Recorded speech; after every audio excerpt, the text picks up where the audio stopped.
भाववाचक संज्ञाओं का निर्माण विभिन्न प्रकार से होता है, जैसे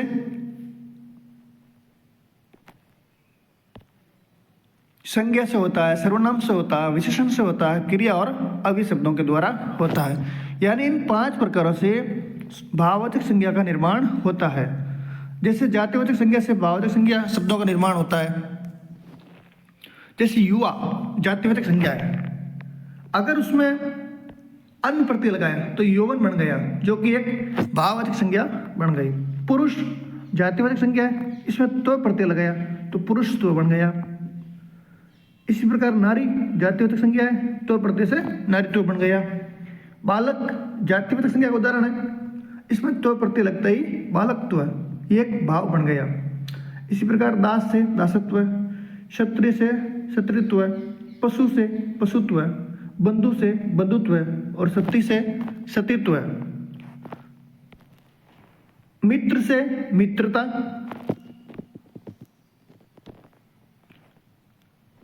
बालक से बालकपन और बच्चा से बचपन। इस प्रकार इन जातिवाचक संज्ञाओं से भाववाचक संज्ञाओं का निर्माण हुआ है। दूसरा है सर्वनाम से। सर्वनाम से भाववाचक संज्ञाओं का निर्माण कैसे होता है? जैसे अहम एक सर्वनाम है, उसमें कार प्रत्यय लगते ही अहंकार बन गया। अपना सर्वनाम है, इसमें तो प्रत्यय लगते ही अपना तो एक भाव बन गया। निज सर्वनाम है, तो प्रत्यय लगता ही निजत्व बन गया, जो कि एक भाव है। सर्वोपि सर्वनाम है, तो प्रत्यय सर्वस्व बन गया, स्व। स्व प्लस तो स्वत्व। मम सर्वनाम है, तो प्रत्यय लगा ममत्व।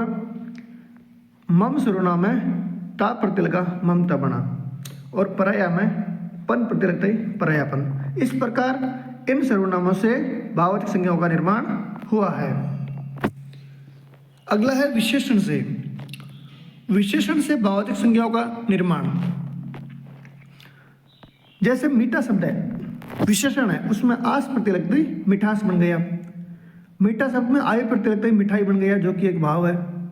अच्छा विशेषण है, उसमें आय प्रत्यय लगता ही अच्छाई बन गया। इसी प्रकार बुरा में बुराई हो जाएगा। चतुर और ये प्रत्यय चातुर्य बन गया, जो कि एक भाव है। सुंदर विशेषण है, इसमें ता प्रत्यय लगता ही सुंदरता बन गया, और यह लगता तो सौंदर्य बन जाता। वीर है, इसमें ता प्रत्यय लगता ही वीरता बन गया, जो कि एक भाव है। निर्बल विशेषण है, ता प्रत्यय से निर्बलता। मधुर से मधुरता। प्रवीण से प्रवीणता। सफल से सफलता। दुर्बल से दुर्बलता। सुंदर से सुंदरता और छोटा से छोटपन। इस प्रकार इन विशेषण से भाववाचक संज्ञा का निर्माण हुआ है। अब क्रिया से भाववाचक संज्ञा का निर्माण कैसे होता है? क्रिया जैसे खोजना, खोजना क्रिया है और इससे बना है खोज, जो कि एक भाववाचक शब्द है। चलना से चाल या चलन, घटना से घटाव, घेरना से घेरा, रंगना से रंगत, सीना से सिलाई और पूजना से पूजन। ये सब क्रियाएं हैं और इन क्रियाओं से भाववाचक शब्दों का निर्माण हुआ है। अगला है अव्यय। अव्यय यानी अविकारी शब्द, यानी ऐसे शब्द जिनमें बदलाव या विकार उत्पन्न नहीं होता है। जैसे अव्यय शब्द है निकट, इसमें ता प्रत्यय लगता ही निकटता बन गया। शाबाश, इसे बना शाबाशी। शीघ्र शीघ्रता, ये सब अव्यय शब्द है और इनमें प्रत्यय लगता ही भाववाचक संज्ञा का निर्माण हुआ है। परस्पर से पारस्पर्य, समीप से सामीप्य, वाह से वाहवाही और दिक् से धिकार। इस प्रकार इन अलग अलग रूपों से, चाहे संज्ञा से हो, सर्वनाम से हो, विशेषण से हो, क्रिया से हो और अव्यय से हो, इन 5 प्रकार से भाववाचक